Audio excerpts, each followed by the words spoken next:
ನಮಸ್ಕಾರ. ನೀವು ಎಲ್ಲರೂ ಗೊತ್ತಿರುವಂತೆ ಇಂದಿನ ಯುವ ಪೀಳಿಗೆಯಲ್ಲಿ ವಿವಿಧ ರೀತಿಯ ಮಾದಕ ವಸ್ತುಗಳ ಬಳಕೆ ಹೆಚ್ಚಾಗಿ ಕಾಣಿಸ್ತಿದೆ. ಉದಾಹರಣೆಗೆ, ಮದ್ಯವನ್ನು ಬಿಟ್ಟು ಗಾಂಜಾ, charas, brown sugar, heroin, LSD, cocaine, ಎಂಪಿಟಾಮಿನ್, ಮೆಫೆಡ್ರೋನ್ ಇತ್ಯಾದಿ ಮಾದಕ ವಸ್ತುಗಳ ಬಳಕೆ ಇತ್ತೀಚೆಗೆ ಸಮಾಜದಲ್ಲಿ ಹೆಚ್ಚಾಗಿ ಕಾಣಿಸ್ತಿದೆ.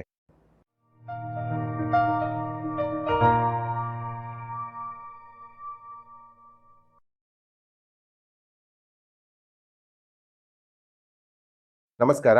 ನಾನು ಡಾಕ್ಟರ್ ಚಂದ್ರಶೇಖರ್. ನಾನು ಮನೋವೈದ್ಯ ಮತ್ತು ಡಿ ಅಡಿಕ್ಷನ್ ಸ್ಪೆಷಲಿಸ್ಟ್, ಅಂದರೆ ನಶಾಮುಕ್ತಿಗೆ ತಜ್ಞನು. ಇಂದು ನಾವು ಉಪರ್ ಅಥವಾ ಹೆರೋಯಿನ್ ಬಗ್ಗೆ ಮಾತಾಡ್ತಿದ್ದೀವಿ.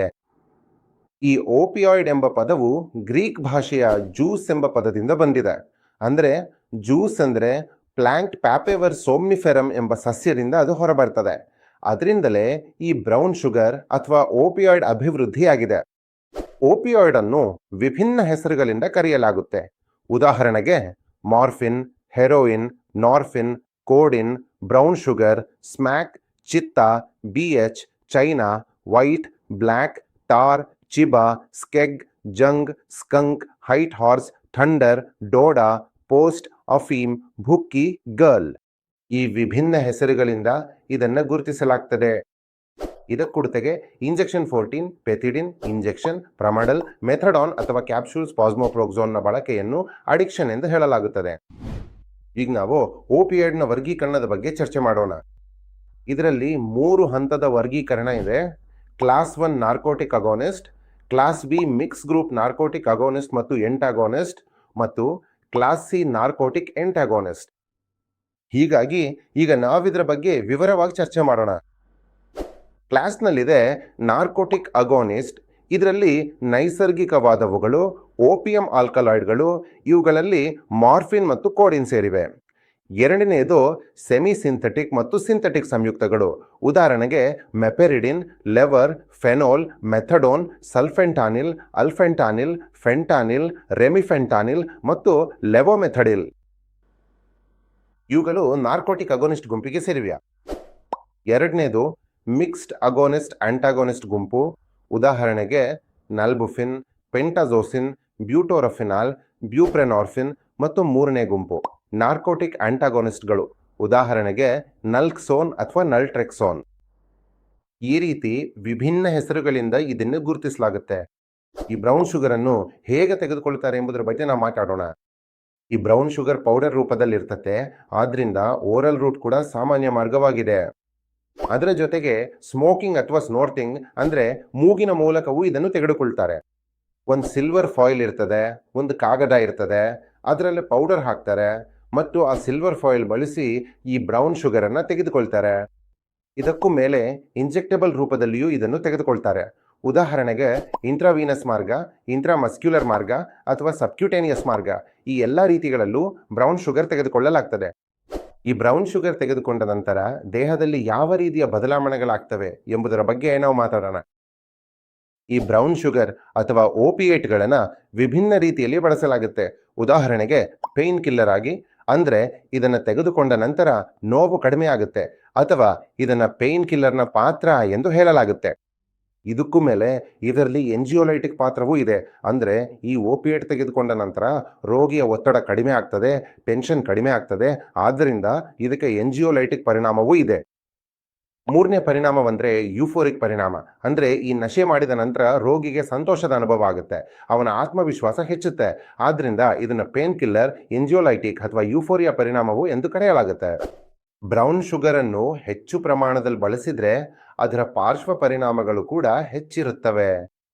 ಈ ಬ್ರೌನ್ ಶುಗರ್ ಇಂಜೆಕ್ಷನ್ ತೆಗೆದುಕೊಂಡ ನಂತರ ರೋಗಿಗೆ ರಸದ ಅನುಭವ ಆಗ್ತದೆ. ಉದಾಹರಣೆಗೆ ಚರ್ಮದಲ್ಲಿ ಕೆಂಪಾಗೋದು, ಬಾಯಲ್ಲಿ ಒಣತನವಾಗುವುದು ಅಥವಾ ಆತ್ಮವಿಶ್ವಾಸ ಹೆಚ್ಚಾಗುವುದು. ಇದನ್ನು ಯೂಫೋರಿಕ್ ಪರಿಣಾಮ ಎಂದು ಕರೆಯುತ್ತಾರೆ. ಈ ಪರಿಣಾಮ ರೋಗಿಗೆ ಇಂಜೆಕ್ಷನ್ ನಂತರ ಕಾಣಿಸ್ತದೆ. ಈ ಬ್ರೌನ್ ಶುಗರ್ನ ಪ್ರಮಾಣ ಹೆಚ್ಚು ಮಟ್ಟದಲ್ಲಿದ್ದರೆ ಅದರ ಕೆಲವು ಪಾರ್ಶ್ವ ಪರಿಣಾಮಗಳು ಕೂಡ ಕಾಣಿಸಬಹುದು. ಉದಾಹರಣೆಗೆ ರೋಗಿ ಇಂಟಾಕ್ಸಿಕೇಶನ್ ಮಟ್ಟಕ್ಕೆ ಹೋಗಬಹುದು. ಉದಾಹರಣೆಗೆ ರೋಗಿಗೆ ಬದಲಾಗುವ ಜಾಗೃತಿ, ಎಚ್ಚರಿಕೆ, ತುಂಬಿರುವ ಭಾವನೆ ಅಥವಾ ನಿದ್ರಾವಸ್ಥೆ ಉಂಟಾಗಬಹುದು, ಅಥವಾ ಇದನ್ನು ಉಸಿರಾಟದ ದಮನವು ಎಂದು ಕರೆಯುತ್ತಾರೆ. ಕಬ್ಬಿಣದ ಸಮಸ್ಯೆಯೂ ಉಂಟಾಗಬಹುದು. ರೋಗಿ ಪ್ರಾರಂಭಿಕ ಹಂತದಲ್ಲಿ ಈ ಪುಡಿಯನ್ನು ತೆಗೆದುಕೊಳ್ಳಲು ಪ್ರಾರಂಭಿಸಿದಾಗ ನಿಧಾನವಾಗಿ ಅವನಿಗೆ ಸಹಿಷ್ಣುತೆ ಅಭಿವೃದ್ಧಿ ಆಗ್ತದೆ. ಸಹಿಷ್ಣುತೆ ಮತ್ತು ಆ ಪದಾರ್ಥದ ಅಗತ್ಯ ಹೆಚ್ಚಾಗುವುದು ಬೇಕಾದ ಪರಿಣಾಮವನ್ನು ಪಡೆಯಲು, ಮತ್ತು ಆ ವ್ಯಕ್ತಿಗೆ ಅದೇ ಪ್ರಮಾಣದ ಪದಾರ್ಥದಿಂದ ಬೇಕಾದ ಪರಿಣಾಮ ಸಿಗುವುದಿಲ್ಲ. ಆರಂಭದಲ್ಲಿ ರೋಗಿ 2 ಅಥವಾ 3 ಪುಡಿಗಳನ್ನು ತೆಗೆದುಕೊಳ್ತಾನೆ ಮತ್ತು ಅವನಿಗೆ ಹೈ ಎಂಬ ಪರಿಣಾಮ ಬರ್ತದೆ. ಸಮಯದೊಂದಿಗೆ ರೋಗಿಗೆ ಆ 2 ಅಥವಾ 3 ಪುಡಿಗಳಿಂದ ಕೆಲಸ ಆಗೋದಿಲ್ಲ. ಹಾಗಾಗಿ ಅವನು ನಿಧಾನವಾಗಿ ಹೆಚ್ಚು ಪ್ರಮಾಣವನ್ನು ತೆಗೆದುಕೊಳ್ಳಲು ಪ್ರಾರಂಭಿಸುತ್ತಾನೆ. ಅದೇ ಪರಿಣಾಮವನ್ನು ಪಡೆಯಲು ಅವನು 4 ಅಥವಾ 5 ಪುಡಿಗಳನ್ನು ತೆಗೆದುಕೋಬೇಕಾಗ್ತದೆ. ಈ ಬ್ರೌನ್ ಶುಗರ್ನ ವ್ಯಸನ ಹೊಂದಿರೋ ರೋಗಿಗಳಲ್ಲಿ ಸಂಬಂಧಿತ ಮಾನಸಿಕ ಸಮಸ್ಯೆಗಳು ಸಹ ಸಾಮಾನ್ಯವಾಗಿವೆ, ಅಥವಾ ವ್ಯಕ್ತಿತ್ವದ ಅಸ್ವಸ್ಥತೆಗಳು ಸಹ ಸಾಮಾನ್ಯವಾಗಿವೆ. ಅಂದ್ರೆ ಇಂತಹ ರೋಗಿಗಳಿಗೆ ಆಂಟಿ ಸೋಷಿಯಲ್ ವ್ಯಕ್ತಿತ್ವದ ಅಸ್ವಸ್ಥತೆ ಅಥವಾ ಬಾರ್ಡರ್ ಲೈನ್ ವ್ಯಕ್ತಿತ್ವದ ಅಸ್ವಸ್ಥತೆ ಇರಬಹುದು. ಇಂಥ ರೋಗಿಗಳಲ್ಲಿ ಬೈಪೋಲಾರ್ ಮೂಡ್ ಅಸ್ವಸ್ಥತೆ ಅಥವಾ ಮೇಜರ್ ಡಿಪ್ರೆಸಿವ್ ಅಸ್ವಸ್ಥತೆಗಳು ಕೂಡ ಕಾಣಿಸ್ಕೊಳ್ತವೆ. ಇನ್ನು ಕೆಲವೊಮ್ಮೆ ಈ ಬ್ರೌನ್ ಶುಗರ್ನ ಅತಿಯಾದ ಸೇವನೆಯಿಂದ ವಾಂತಿ, ಮೀಟಿಂಗ್, ಉಸಿರಾಟದ ದೌರ್ಬಲ್ಯ, ಮಲಬದ್ಧತೆ, ಪ್ರಜ್ಞಾಹೀನತೆ, ಅಂದರೆ ಕೆಲವೊಮ್ಮೆ ಜೀವಕ್ಕೂ ಅಪಾಯವಾಗಬಹುದು. ಈಗ ನಾವು ಉಪಯೋಗದ ವಿದ್ರೋ ಹಂತದ ಬಗ್ಗೆ ಮಾತಾಡೋಣ. ವಿದ್ರೋ ಹಂತ ಅಂದರೆ ರೋಗಿ ಬ್ರೌನ್ ಶುಗರ್ ಅಥವಾ ಸಬ್ಸ್ಟೆನ್ಸ್ ಸೇವನೆ ನಿಲ್ಲಿಸಿದ್ರೆ ಅವನಿಗೆ ದೈಹಿಕ ಲಕ್ಷಣಗಳು ಕಾಣಿಸಿಕೊಳ್ಳುವ ಹಂತ. ಹಾಗೆಂದ್ರೆ ದೇಹದಲ್ಲಿ ನೋವು ಅಂದರೆ ಬಾಡಿ ಪೇನ್ ಅಥವಾ ತಲೆನೋವು, ಹೊಟ್ಟೆಯಲ್ಲಿ ಮುರುಕು, ಎದ್ದು ನೋವು ಅಂದರೆ ಅಬ್ಡಾಮಿನಲ್ ಕ್ರ್ಯಾಂಪ್ಸ್, ಕೆಮ್ಮು, ನೋವು, ಮಾಂಸಪೇಶಿಯ ಕ್ರ್ಯಾಂಪ್ಸ್, ಯಾನಿಂಗ್ ಅಂದರೆ ಉಬ್ಬಾಸಿ ಬರುವುದು, ಬಾಯಿ ಬಿಚ್ಚುವುದು ಕೂಡ ಇದಕ್ಕೆ ಸೇರಿದೆ. ನಿದ್ರೆ ಬಾರದಿರೋದು, ವಿಸ್ತರಿತ ಪ್ಯೂಪಿಲ್ಸ್, ಹೃದಯದ ಸ್ಪಂದನ ವೇಗ ಹೆಚ್ಚಾಗೋದು, ರಕ್ತದೊತ್ತಡ ಹೆಚ್ಚಾಗೋದು, ಇವುಗಳ ಜೊತೆಗೆ ದೇಹದ ಸ್ರಾವಗಳು ಕಾಣಿಸಬಹುದು. ಉದಾಹರಣೆಗೆ ಲ್ಯಾಕ್ರಿಮೇಷನ್ ಅಂದರೆ ಕಣ್ಣಿನಿಂದ ನೀರು ಬರುವುದು, ಮೂಗಿನಿಂದ ನೀರು ಬರುವುದು ಅಂದರೆ ರೈನೋರಿಯಾ, ಸ್ವೆಟಿಂಗ್ ಅಂದರೆ ಬೆವರು ಬರುತ್ತಿರುವುದು, ದಸ್ತ್ ಅಂದರೆ ಡೈರಿಯಾ ಅಥವಾ ಲೂಸ್ ಮೋಷನ್ ಆಗುವುದು. ಕೆಲವೊಮ್ಮೆ ಅಚಾನಕ್ ಸೀಮೆನ್ ಹೊರಬರುವುದು, ಇದನ್ನು ಸ್ಪಾಂಟೇನಿಯಸ್ ಇಜಾಕ್ಯುಲೇಷನ್ ಎಂದು ಕೂಡ ಕರೀತಾರೆ. ಇಂತಹ ಲಕ್ಷಣಗಳು ಕಾಣಬಹುದು. ಇವುಗಳಲ್ಲಿ ಇನ್ನೊಂದು ಮುಖ್ಯ ಲಕ್ಷಣ ಇದೆ, ಅದು ಪೈಲೋ ಎರೆಕ್ಷನ್ ಅಂದರೆ ರೋಮಾಂಚನವಾಗುವುದು ಅಥವಾ ರಾಂಗ್ಟೆ ಎದ್ದು ನಿಲ್ಲುವುದು. ಈ ಎಲ್ಲ ಲಕ್ಷಣಗಳು ವಿದ್ರಾಲ್ ಹಂತದಲ್ಲಿ ಕಾಣಿಸ್ತವೆ. ಈಗ ನಾವು ಬ್ರೌನ್ ಶುಗರ್ ಬಳಕೆಯಿಂದ ಉಂಟಾಗುವ ಕೆಲವು ಸಂಕೀರ್ಣತೆಗಳ ಬಗ್ಗೆ ಮಾತಾಡೋಣ. ಪೇಷಂಟ್ ಓರಲ್ ರೂಟಿಂದ ತೆಗೆದುಕೊಳ್ತಿದ್ರೆ ಹೆಚ್ಚಿನ ಸಂಕೀರ್ಣತೆಗಳು ಕಾಣಿಸೋದಿಲ್ಲ. ಆದರೆ ಪೇಷಂಟ್ ಇಂಜೆಕ್ಟಬಲ್ ರೂಟ್ ಅಂದರೆ IV ಅಥವಾ ಇನ್ನಷ್ಟು ಕಠಿಣ ಮಾರ್ಗದಿಂದ ತೆಗೆದುಕೊಳ್ತಿದ್ರೆ ಅವರಲ್ಲಿ ಕೆಲವು ಸಂಕೀರ್ಣತೆಗಳು ಕಾಣಿಸುತ್ತೆ. ಉದಾಹರಣೆಗೆ ಥ್ರಾಂಬೋಫ್ಲೆಬೈಟಿಸ್, ಸೆಲ್ಯುಲೈಟಿಸ್, ಆಸ್ಟಿಯೋಮೈಲೈಟಿಸ್, ಬ್ಯಾಕ್ಟೀರಿಯಲ್ ಎಂಡೋಕಾರ್ಡೈಟಿಸ್. ಕೆಲವೊಮ್ಮೆ HIV ಅಥವಾ HBsG ಅಂದರೆ ಹೆಪಟೈಟಿಸ್ನ ಅಪಾಯ ಎಂತದೆ. ಈ ಸಂಕೀರ್ಣತೆಗಳ ಮಟ್ಟ ಹೆಚ್ಚಿದ್ರೆ ಕೆಲವೊಮ್ಮೆ ಪೇಷಂಟಿಗೆ ಸೆಪ್ಟಿಸೀಮಿಯಾ ಕೂಡ ಕಾಣಿಸಬಹುದು. ಈಗ ನಾವು ಪೇಷಂಟ್ನ ನಿರ್ವಹಣೆ ಬಗ್ಗೆ ಮಾತಾಡೋಣ. ಯಾರಾದರೂ ನಮ್ಮ ಬಳಿ ಚಿಕಿತ್ಸೆಗಾಗಿ ಬಂದರೆ ಮೊದಲು ನಾವು ಅವರನ್ನು ತನಿಖೆ ಮಾಡಬೇಕು. ಉದಾಹರಣೆಗೆ ಎಲ್ಲ ರೂಟೀನ್ ತನಿಖೆಗಳು ಅಂದರೆ liver function test, kidney function test, routine blood count, urine routine microscopic ಪರೀಕ್ಷೆ ಇತ್ಯಾದಿ ಮಾಡಬೇಕು. ಕೆಲವೊಮ್ಮೆ ಪೇಷಂಟಿಗೆ ಸೊನೋಗ್ರಾಫಿ ಅಥವಾ ಇತರ ಪರೀಕ್ಷೆಗಳನ್ನು ಮಾಡಿಸಬೇಕಾಗಬಹುದು. ಒಮ್ಮೆ ತನಿಖೆಗಳು ಮುಗಿದ ನಂತರ ನಾವು ಪೇಷಂಟಿಗೆ ಚಿಕಿತ್ಸೆ ಅಂದರೆ ಫಾರ್ಮಕೋಥೆರಪಿ ಎಂಬ ಆಯ್ಕೆಯನ್ನು ನೀಡ್ತೀವಿ. ಪೇಷಂಟ್ ಆಪರೇಟಿವ್ ಆಗಿದ್ದರೆ ಮತ್ತು ಚಿಕಿತ್ಸೆಗಾಗಿ ಸಿದ್ಧರಾಗಿದ್ದರೆ ಅವರಿಗೆ ನಾವು OPD ಆಧಾರಿತವಾಗಿ ಚಿಕಿತ್ಸೆ ನೀಡಬಹುದು. ಪೇಷಂಟಿನಲ್ಲಿ ವಿಡ್ರಾವಲ್ ಲಕ್ಷಣಗಳು ಹೆಚ್ಚು ಕಾಣಿಸ್ತಿದ್ರೆ ಮತ್ತು OPD ಆಧಾರಿತವಾಗಿ ಚಿಕಿತ್ಸೆ ಸಾಧ್ಯವಿಲ್ಲದಿದ್ದರೆ ಅಂತಹ ಪೇಷಂಟನ್ನು ದಾಖಲು ಮಾಡಿ ಚಿಕಿತ್ಸೆ ನೀಡಬಹುದು. ಪೇಷಂಟ್ ಚಿಕಿತ್ಸೆಗಾಗಿ ಸಿದ್ಧನಾಗಿದ್ದಾಗ ಪ್ರಾರಂಭಿಕ ಹಂತದಲ್ಲಿ ಅವನಿಗೆ ನಾವು ಲಕ್ಷಣಾಧಾರಿತ ಚಿಕಿತ್ಸೆ ನೀಡಲಾಗ್ತದೆ.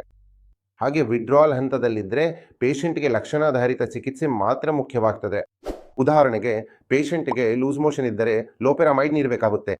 ಮಲಬದ್ಧತೆ ಅಥವಾ ವಾಂತಿ ಇದ್ದರೆ ಡೋಂಪೆರಿಡೋನ್ ಬಳಸಲಾಗುತ್ತೆ. ಪೇಷಂಟಿಗೆ ಮಾಂಸಪೇಶಿ ನೋವು, ಕ್ರ್ಯಾಂಪ್ ಅಥವಾ ದೇಹದ ನೋವಿದ್ರೆ ನ್ಯಾಲಾಕ್ಸೋನ್ ಹೋಲುವಂಥ ಔಷಧಿಗಳನ್ನು ಬಳಸಲಾಗುತ್ತದೆ. ಪ್ರಾರಂಭದಲ್ಲಿ ಡಿಟಾಕ್ಸಿಫಿಕೇಶನ್ ಅಂತ ಇರ್ತದೆ. ಇದನ್ನು ವಿಡ್ರಾವಲ್ ಮ್ಯಾನೇಜ್ಮೆಂಟ್ ಅಥವಾ ಸಬ್ಸ್ಟಿಟ್ಯೂಷನ್ ಥೆರಪಿ ಎಂದು ಕರೆಯುತ್ತಾರೆ.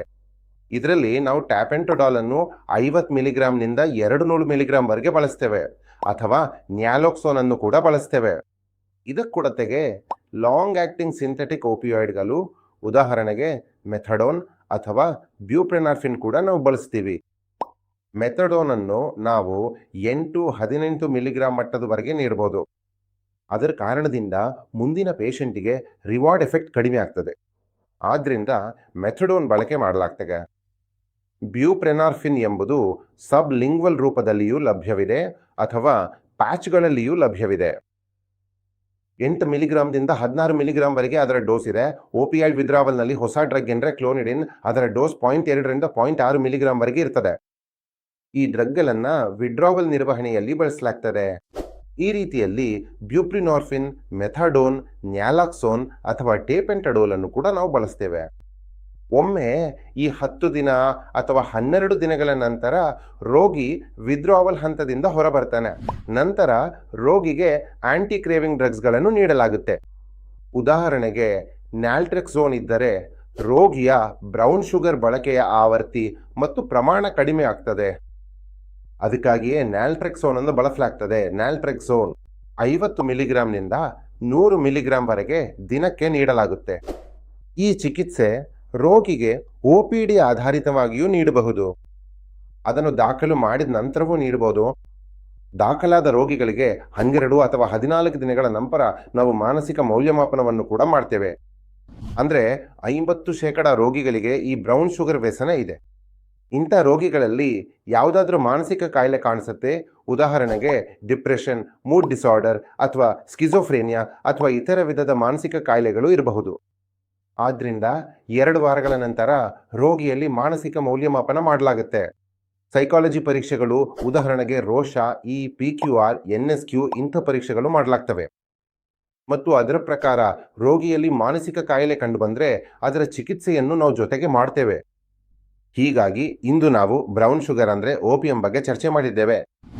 ನಶಾಮುಕ್ತಿ ಬಗ್ಗೆ ಇನ್ನಷ್ಟು ಮಾಹಿತಿ ಬೇಕಾದರೆ ನೀವು ನಮ್ಮ ವೆಬ್ಸೈಟ್ www.nirmalmuktikendra.comಗೆ ಭೇಟಿ ನೀಡಬಹುದು ಅಥವಾ ಕೆಳಗೆ ನೀಡಿರುವ ಸಂಖ್ಯೆಯಲ್ಲಿ ಸಂಪರ್ಕಿಸಿ ವೈಯಕ್ತಿಕ ಮಾಹಿತಿ ಪಡೆಯಬಹುದು.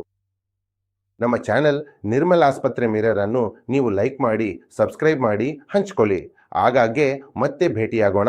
ನಮಸ್ಕಾರ.